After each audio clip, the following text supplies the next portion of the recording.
'Twas the week before Christmas in Paradise Town. Not a creature was peaceful, no calm to be found. The postal dude wandered, without mayhem in mind. This Christmas, he thought, he'd try to be kind. No weapons were loaded, for that was the key. Not an ounce of destruction soon would be free. The townsfolk were nestled, all dreams in despair, with visions of riots that filled the cool air. And the dude in his trench coat, with cat on his head, had just settled down for a nap in his bed.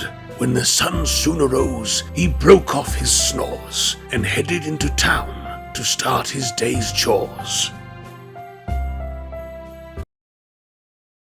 Hello there, one and all. We're back again, and it looks like we're actually on time for once. It's winter, the nights are drawing in, it's getting colder outside, and to top it all off, the festive bake is back at Greg's. To celebrate this wonderful occasion, in the spirit of the season, that being peace on earth and goodwill to all men, we want to play a game where you can live a peaceful and honest life. To keep to the goodwill of Christmas by being a good, kind-hearted soul, helping out our loved ones and being an honest, law-abiding citizen. And what game better embodies the wonderful aspects of the festive season than Postal 2. Some Scrooges out there might not think that Postal 2 is appropriate for Christmas, but as the old saying goes, never let the wrong opinions of strangers ruin Christmas. So join us as we try to have a quiet, peaceful Christmas in Postal 2.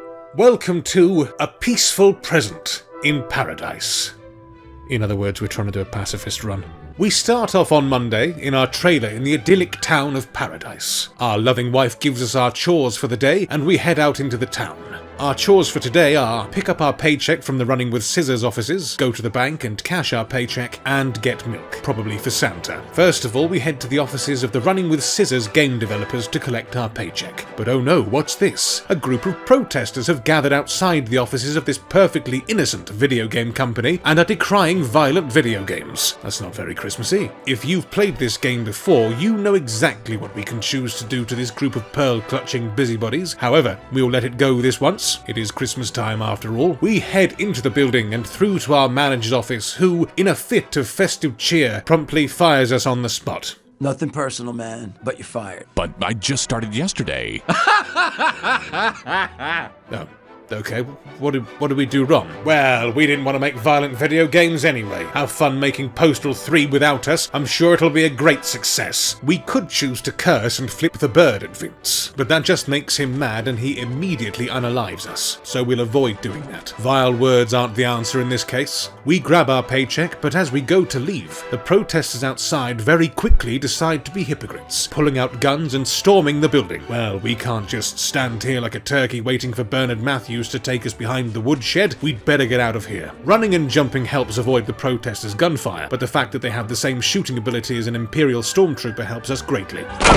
Well, almost the same. These protesters really are determined to put some lead in us, but by spamming jump and sprint, we manage to get away safely. We also get a lot of help from Paradise's boys in blue. Seeing as we're not holding a firearm or engaging with the protesters ourselves, the Rozzers protect us by keeping their focus solely on the protesters. Blue lives matter. First, you say no, then you get out of there. However, we can add the protesters to our list of enemies. They'll be on the lookout for us as we make our way around the town and will attack us on sight. Wonderful. And yet somehow less annoying than those Just Stop Oil idiots. While we head to the bank to cash our paycheck, we pass this charming fellow dancing in the street. Such a merry chig. He's clearly full of the Christmas spirit. Or spirits, maybe. We also narrowly avoid one of the protesters who's on the hunt for us. Outside the bank, we see this alarmingly relevant statue. See that guy on the bottom? That's us! That's everyone right now! As we enter the bank, we see that there's only one person serving at the desk, and a massive queue has formed because of it. Amazingly, Running with Scissors have perfectly simulated every shopping trip we've made to our local branch of Poundland. The queue takes a while to clear, but we're British. We know how to queue. Patiently, politely, and silently willing the people in front of us to just hurry up and bugger off. Finally, it's our turn. We cash our check and get our wonga, but tragedy strikes when the payday gang arrive to rob the bank. Obviously, they're getting in there before the banks close for the Christmas period. Don't move and you won't get hurt. Oh, well, that's very good of him. He won't hurt us if we stay still. Let's just do as he says. What the? Huh? What? Huh? Huh? Oh, look at that. It actually worked. Moments later, the Rozzers subdue the robbers and we're free to go. We won't bother taking the robbers' guns, though. We're better than that, for the time being.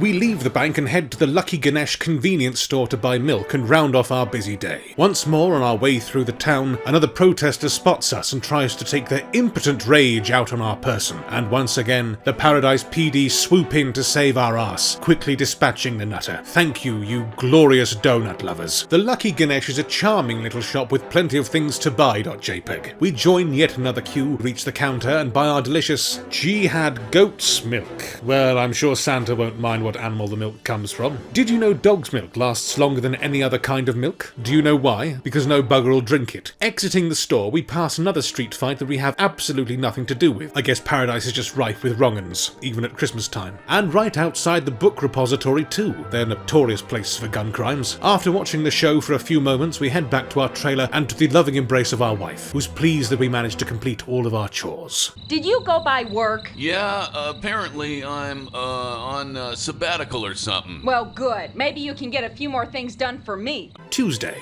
Yet another beautiful day dawns in Paradise, and we're ready for our second busy day. Today's objectives are confess our sins, get signatures for our petition, return a book to the library, and get Gary Coleman's autograph. Sounds easy enough. We'll start with the simplest one, getting signatures for our petition, demanding to make whiny congressmen play violent video games. Even though we were just fired from our job making violent video games, they're still close to our heart. We can ask anybody for a signature, but they don't always say yes after the first request. A second, slightly ruder request usually does the trick, but if they still resist putting their names down, we can threaten them. Threatening people isn't quite in line with the Christmas spirit, so we'll only be asking people twice. 8 signatures and that's the task done, and much to our delight, the marching band is in town, no doubt regaling the good people of Paradise with some festive favourites.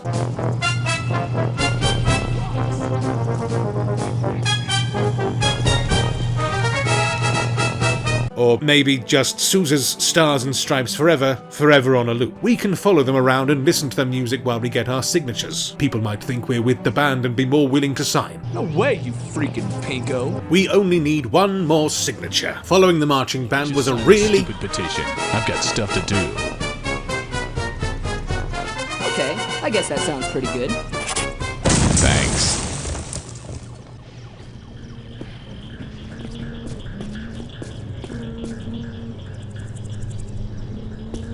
really good idea. We get the last signature and head off to the library to return our book. On our way there, we find a man selling health pipes in his health den. In all honesty, that doesn't look too healthy. That'll be $200. But $200? Bloody hell, talk about marking your prices up for Christmas. We don't even have that much to spend, and we really want to get a donut from the food court at the mall. Bugger the health pipes then. We arrive at the library, and what a shocker. There's another group of protesters here. This must be a university town. There's no end to the buggers. Do they not like books or something? Are they here to burn all the Harry Potter novels? We've got no idea. So, even though we don't agree with them, they're entitled to their freedom of speech. After running around the library like a blind man in a dark room for 10 minutes, we consult a walkthrough video and find the one damn door we managed to miss and head inside. And what do we find? Another queue. Luckily, we can just chuck the book in the deposit bin and bugger off. I don't know why there's a queue. Maybe we were meant to pay a fine, but who cares? And with all the timing of a train service anywhere else but Britain, the protesters from outside rush into the library, taking their radical nonsense far too far once again by setting fire to the library. As if shooting up the Running with Scissors offices wasn't bad enough.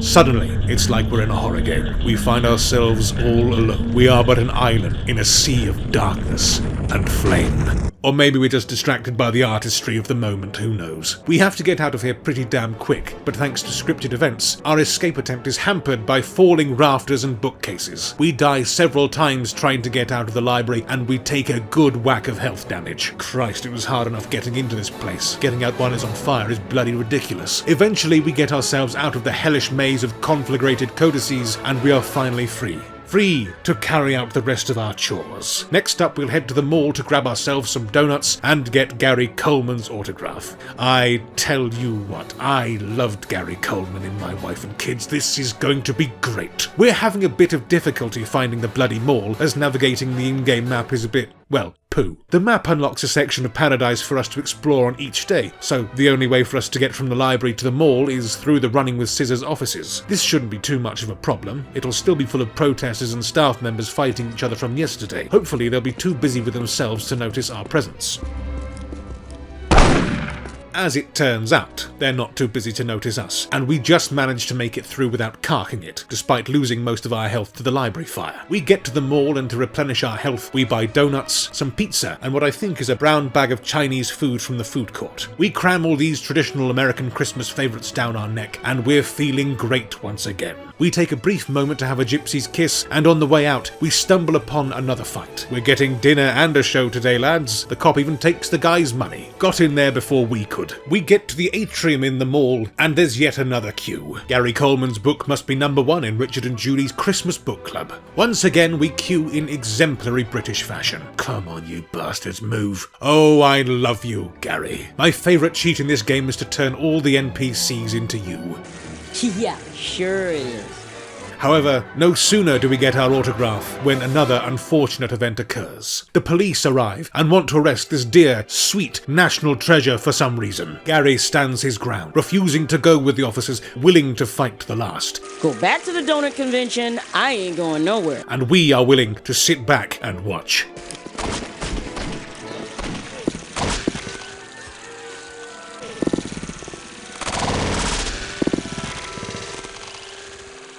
Oh god, we came here for an autograph, not to watch Gary Coleman explode. And now the Rozzers make an even greater mistake and think we're somehow involved in all of this. Oh, no, we're not having that. We're not spending Christmas in the clink. We reload the game, wait in line again and get our autograph. When the fighting starts, we scarper up to the balcony. We get a better view from up here too. Gary explodes again, but we don't get roped into it this time, so we can still celebrate Christmas as a free man. Our final task for the day is to confess our sins. So we head off to the church. Always a good idea to celebrate Christmas with a clear conscience. Oh look, cheap petrol prices. Oh, the memories. Oh god, someone's shooting at us. The road ahead is covered with shipping containers. Just how does that happen? Fortunately, there's a path we can follow through the blockade. We arrive at the church and it's a very imposing building. It looks like it's made of breeze blocks as well. Ugly, brutalist architecture. Ugh. All you need are a few neon signs and it'd look like a very convincing gentleman's club. Hopefully the priests won't be a bunch of sex pests. What's this? Our Lady of Insatiable Avarice. A literal temple to greed. Ooh, look, a holy relic. The Spas 12 of St. Samuel. Incredible that they just left it laying around. Any bugger could have that away with them. The confessional is this way. We just need to follow the arrows. And it's a good idea they put these arrows up. This church is a bloody maze. It's quite an imposing building. Definitely getting some bad vibes in here. Ah, this must be where they hold the carol services. And would you look at that stained glass window? It's absolutely stunning. What does that say? Spin on this. Oh, well, that's not... Oh, and the Messiah is giving us the middle finger too. Ugh. Usually I'd say that's not very nice, but it's his birthday after all, he can do what he likes. There's also this table with health packs on it. Ah, praise be to God, the Lord giveth. Just wondering when he's going to taketh it off us again. We reach the confessional booth and we find, all together now, another queue. This truly is the Christmas shopping experience in Britain. Fed, that dude's a fed. And now to confess our sins. Just hope he doesn't ask for any money. Did you drop an offering in the box? Yes.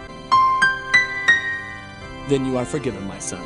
Oh, that was disgustingly easy again. With our conscience clear, it's time to turn in for the day. But yet another twist of fate occurs. A large group of angry people from another religion have turned up and are attacking the church and everybody inside it. We found ourselves as a pacifist in the middle of a holy war. And to make matters worse, we've got a whole load of jokes that we can't tell anymore. Tragic. It's meant to be Christmas time, a time of peace on earth and goodwill to all men. We want no part in this religious conflict, so we leg it.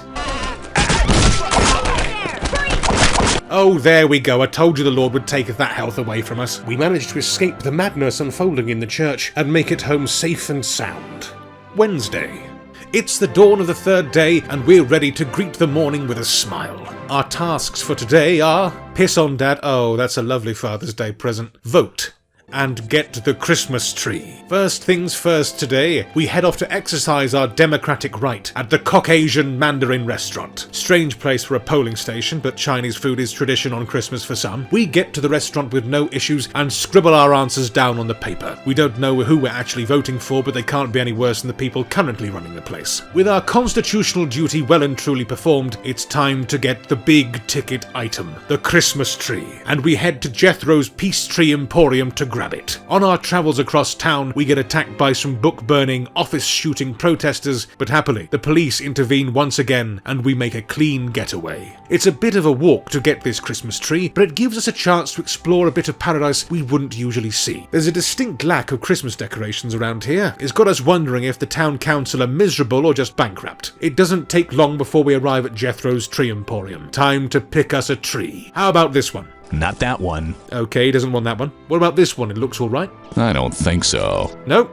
Alright, I can see where this is going, the picky bugger. You gotta be fucking kidding. Okay, how about that one? The one bathed in holy light, the one with the very, very obvious objective marker. Ah, this must be the one. Yes, of course, that's the one. It's exactly the same as all the other ones. Unbelievable. With that out of the way, it's time to go and take a piss on Dad. But before we can leave, we're confronted by a pair of rednecks. Apparently, we've gone and nicked their favourite Christmas tree, and for this most heinous crime, they want to include us in a recreation of that one scene from Deliverance. Let's open his Christmas package early, Billy Joe Bob. I'm gonna make him squeal like a chicken. You know the one. If you haven't seen it, don't look it up for God's sake. Time for us to get out of here. Escaping from the raging gunfire in the now rather ironically named Peace Tree Emporium, the gun-toting nutcases take a good chunk off of our health. I can only imagine what Jethro's going to say when he finds out about all this. I've had a shit of a Christmas. Our bravery in running away leads us to the relative safety of the parade ground / barbecue area, where we can see a new marching band practicing with a trio of elephants in tow. Oh, I hope these poor buggers don't suffer the same fate as the last marching band. We replenish our health a bit by buying some food from this odd-looking chap who's selling barbecue. Look at the size of that steak. Hope it isn't elephant. And now we can head over to the cemetery to piss on Dad. We make our way over to the church. Ooh.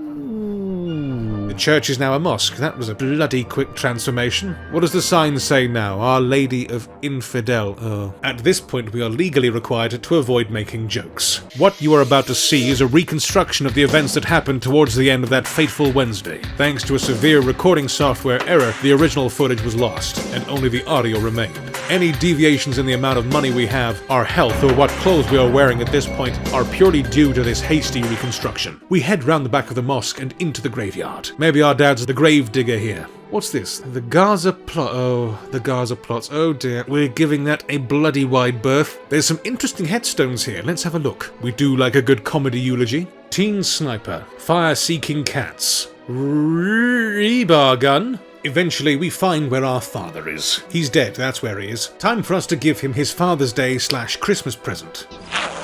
With the flowers well and truly waterlogged, it's time for us to turn in for the day. However, the rednecks from Jethro's Tree Emporium have seemingly caught up to us and knock us on the head with the shovel. We awake an indeterminate amount of time later in a ludicrously deep box. Seriously, who makes boxes this deep? What's the point of this? We leap out of the crate like an unwanted Christmas present with two of the redneck bastards. Running straight past them and out of the room, we discover to our sheer horror that the rednecks have dressed us up like a gimp. Oh, great. Now my day is complete. The absolute bastards. Well, we'd better go grab our dry cleaning as well then. The wife would kill us if we go home looking like this. We go to make our escape, but the rednecks are onto us and manage to trap us in the doorway.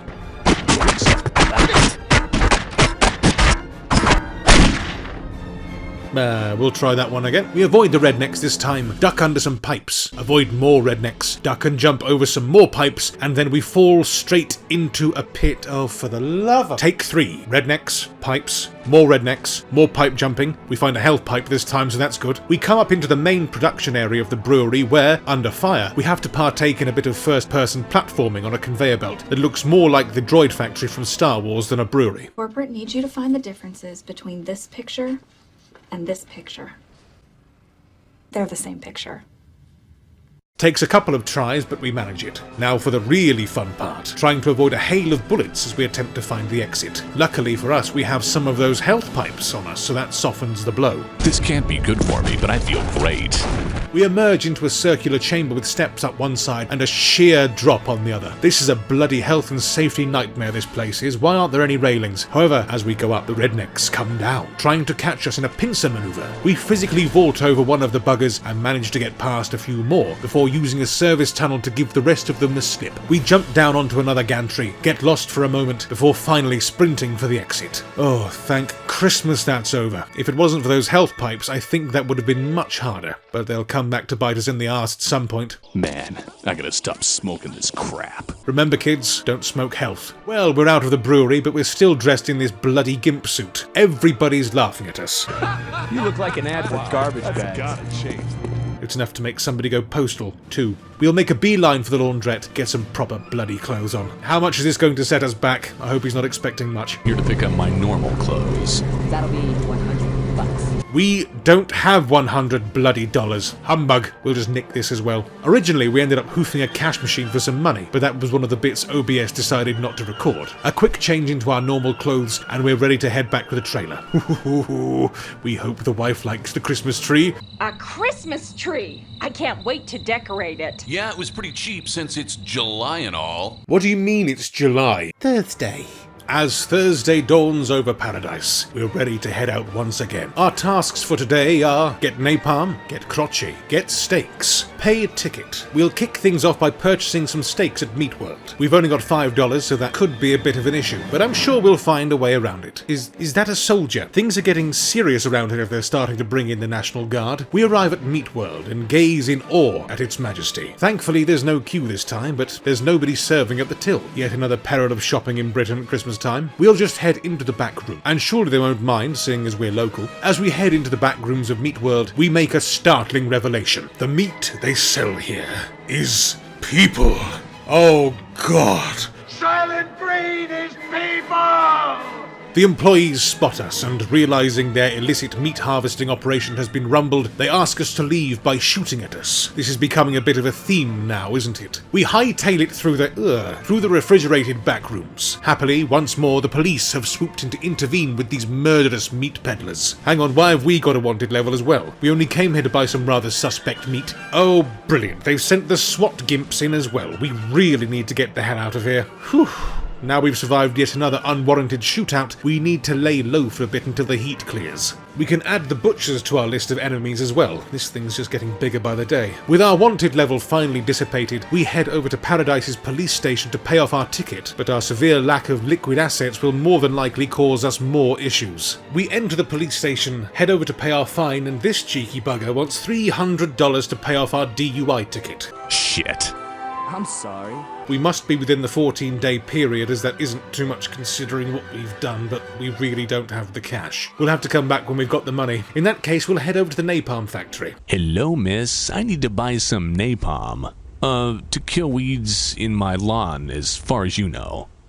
That'll be $300. $300 for napalm? Is that just an arbitrary amount for everything in this town? Your army was handing it out like candy in Vietnam. This is taking the Michael. All these money-grubbing Scrooges have forgotten the true meaning of Christmas, despite it currently being July. Time to teach them a little seasonal lesson, methinks. We'll nick the bloody stuff. We take a healthy little jog through Wonka's napalm factory, but the factory workers and the police clearly don't appreciate our presence. Once again, we gain a heat level and get shot at. Who the hell designed this place? Where's the room where they test the napalm out on the Oompa Loompas? We finally reach the arse end of the factory where they keep the one bottle of napalm that we want. But as you can already guess, as it's happened multiple times by this point, something goes wrong. One of the factory workers or scientists has a bit of an upset stomach and decides to call for Huey all over one of the electrical control boxes. Must have been getting his meat from Meat World. Unsurprisingly, the electrical control box explodes and causes the entire napalm factory to catch fire. Within moments, the napalm factory is plunged into a blazing inferno. It's almost like somebody's triggered a resonance cascade. I wonder if Black Mesa own a share of this place. We need to leave, but not to worry. The fire and explosions should get rid of some of the police for us, keeping our pacifist run intact and unsullied by acts of violence. I know we made a Half-Life reference as a joke, but my god, if this isn't a decent nod to the first game in the series. We've got pipe jumping, duct crawling, exploding things, scientists catching fire. All we're missing is actually using some guns and a load of head crabs. We're glad we didn't pay for the napalm. This is way more fun. This scientist wants us to follow him. He's obviously about to snuff it. Look, there he goes. Told you. Bugger it, there doesn't seem to be any other way to go from here. Tally-ho. We're spat out of the hellish nightmare of the napalm fire into, whatever this sludge is. Hope wading about in this muck doesn't give us any diseases. At least we're out of there. Right, time to go get us a crotchy. A fine Christmas present for people who like sentient ball bags. There's even more SWAT guys in town now. This is making us feel a bit on edge. Mind you, with the protesters, rednecks, butchers and terrorists in this town, the authorities were bound to up their game sooner or later. We head into the mall and make our way to Paradise's premier toy shop. However, as we arrive at the toy store, the guy in the crotchy outfit tells us that, tragically, they're all sold out of crotchy dolls. We be all sold out and shit. Heartbreaking. We're informed that, as an alternative, we can purchase a Larry the Crab doll instead. Why don't you buy Larry the Crab? We got lots of those. Why get Booster when you want Turbo Man? We got plenty of Turbo Man's faithful saber-tooth tiger booster. Now, I personally have experience working in a store like this, and when you ask them if they've got any in the back and they say no, they're lying to you. There's hundreds of them back there, more than what they need. They just don't want you getting your mitts on it. With this key piece of department store knowledge in mind, we head into the back storeroom, but the staff know we're onto their little secret. They start to attack us with gay abandon, desperate to protect their horde of crotchy dolls, the greedy swines. We've rumbled them, and they want us gone. So desperate are they that they've started throwing grenades. With our cat-like reflexes, we manage to dodge their attacks and manage to trick the greedy sods into blowing themselves up with their own spicy pineapples.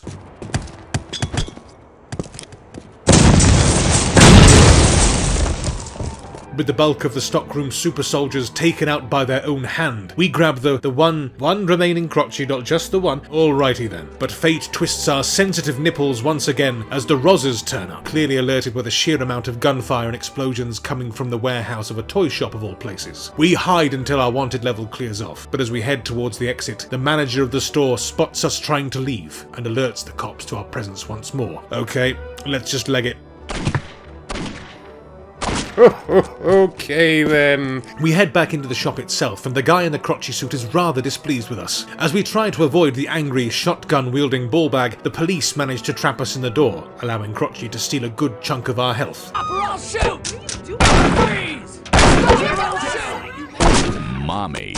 We managed to limp away, but that one hurt. And our last task for Thursday, after waiting for our heat level to wear off again, we head back to the cop shop to pay off our ticket with money. On our way, we get firebombed from somewhere.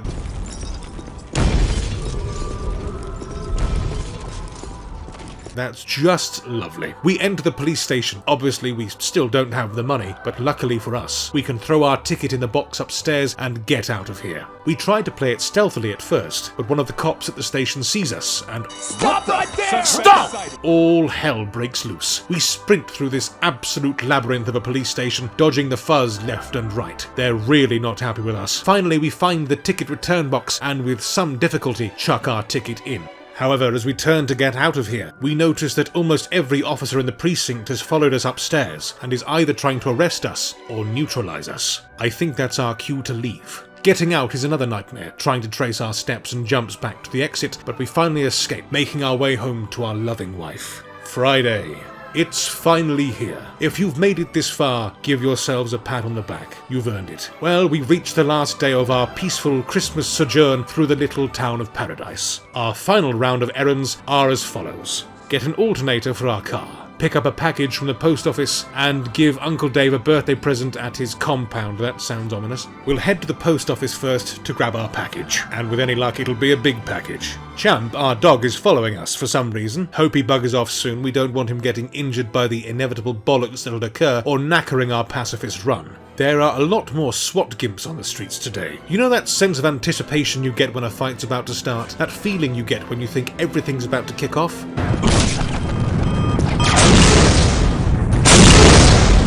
Yeah, we're getting that feeling as well. We enter the Paradise Postal Centre, which is just across the road from Meat World, funnily enough, but the lady at the desk tells us they want $100 for our package. You cheeky sods, what is it this time? Postage not paid? Customs trying to take their cut? Well, we've got about $5, so unless they've got change for a health pipe, Royal Mail can absolutely do one. You see this sign? Sounds like they don't even want to handle our big package. Oh, matron. Look there on that shelf. That must be our package. We hop the desk and grab what we think is our package. Unsurprisingly, the postal workers don't like us jumping the desk and grabbing items, so they start shooting at us. We hop back over the desk and run out of the post office. That didn't clear off our list. Just what did we pick up then? Oh, it's scissors. We'd better not go running with them. We'd better take a leak at some point as well. Sounds like we're in pain. Oh man, I gotta take a wicked leak. All right, man, we'll go for a waz. We'll give this tree a good watering and... Ow! Ooh, that's not good. That's not supposed to be green. And it's taken some of our health off too. I knew that bloody napalm factory water would make us ill. We'd better add a trip to the clinic to our list. Well, seeing as we completely failed to grab our package the first time, we head back into the postal centre. Hopefully they won't remember us. And luckily, they don't. We leap the counter again, grab our actual package from the back of the room under a hail of gunfire from the now postal workers, and discover to our horror that the post office has been put on lockdown. Oh boy. We run and jump our way through the corridors, avoiding as much fire from the postal workers as possible, and we make our way into the warehouse or sorting office, we're not sure, where the SWAT members suddenly show up and join in the fracas. Just what the hell have we got in this package? We're taking quite a few hits, so we spark up one of our health pipes. This can't be good for me, but I feel great. Thank God we still have a couple in our inventory. We finally escape the post office and we add the killer posties to our list of people we need to avoid. This is getting ridiculous. We'll end up having to avoid the whole town before long. In the business, we call this foreshadowing. And look, they've sent in even more National Guard soldiers. Really is getting pretty tense around here these days. Okay, now we need to get an alternator for our car, so we head over to the local junkyard. On our way there, we listen to the one cricket in paradise chirping away to himself, get shot at by two groups of protesters, and see more National Guard troops, one of whom isn't in uniform. Fair enough, she'll blend in all right. We head into Mike's junkyard, which looks like the best place in town to scrap your Volkswagen Golf. We speak to the foreman and ask him for an alternator, and do you know how much he wants for it? For something he's literally going to scrap? $500 bloody dollars. Up your ass, sunshine. Well, I guess we're playing Christmas Liberation again. We nip behind this sign and find some conveniently placed body armor, which is incredibly handy as Matey Boy from the front desk starts taking pot shots at us.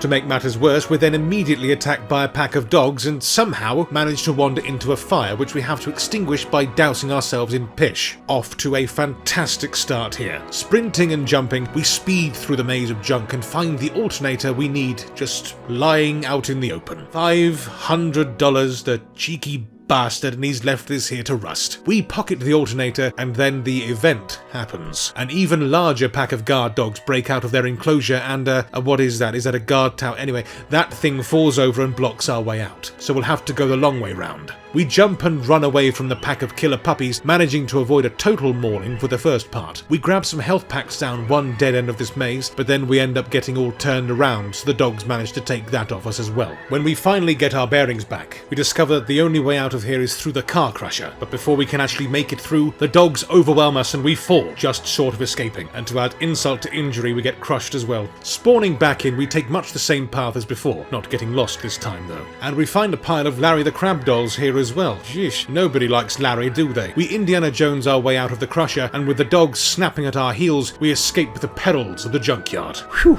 We'd better get our pisser problems sorted out, so we head for the Paradise Clinic. Walking in, we're greeted by the nurse and we explain what's ailing us.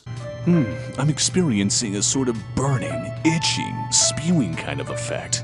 After flashing the old pork sword at her, she tells us we have gonorrhea and that we should head upstairs to the vendor cure. Bloody napalm water. Wonder what's going to go wrong this time. We get a second opinion from a nurse upstairs and she tells us the same thing. Not that we were expecting a different outcome, we just wanted to show off. Upon finding the vendor cure, the machine starts bloody talking to us. I am the vendor cure 9000, please step forward and urinate. It wants us to pee in this little receptacle and then it'll give us a cure for our horrible pissing problem. Drenching the poor machine in more than a thimbleful of our own brand water, we take a lot of damage as we try to aim everything into that tiny bloody hole. Who designed this thing? And being a man, aiming is fairly difficult. Isn't that right, lads? We finally manage to fill up the cup with enough urine, and the machine throws some pills at us. And we don't have to pay a penny. Absolutely wonderful. We pop the pills and they must be bloody miracle tablets because our horrible infection clears up straight away. I feel better already. Absolutely wonderful. Time to wrap this all up by paying a visit to Uncle Dave and giving him his birthday present. We've got half health but full armour, so let's hope things don't go to hell again. Walking down the road to Uncle Dave's compound, we see that there's a lot of police cars and barriers about. Must be one hell of a party. This'll make the office Christmas party look like a wake. Ooh, what's this? Oh no. Oh, the ATF are here. This is the ATF. Please stay inside. Do not attempt to leave the building. Pay no attention to the men with the torches. Stop oppressing us. We're innocent bystanders. We recommend you douse yourselves with something flammable and gather in a confined space.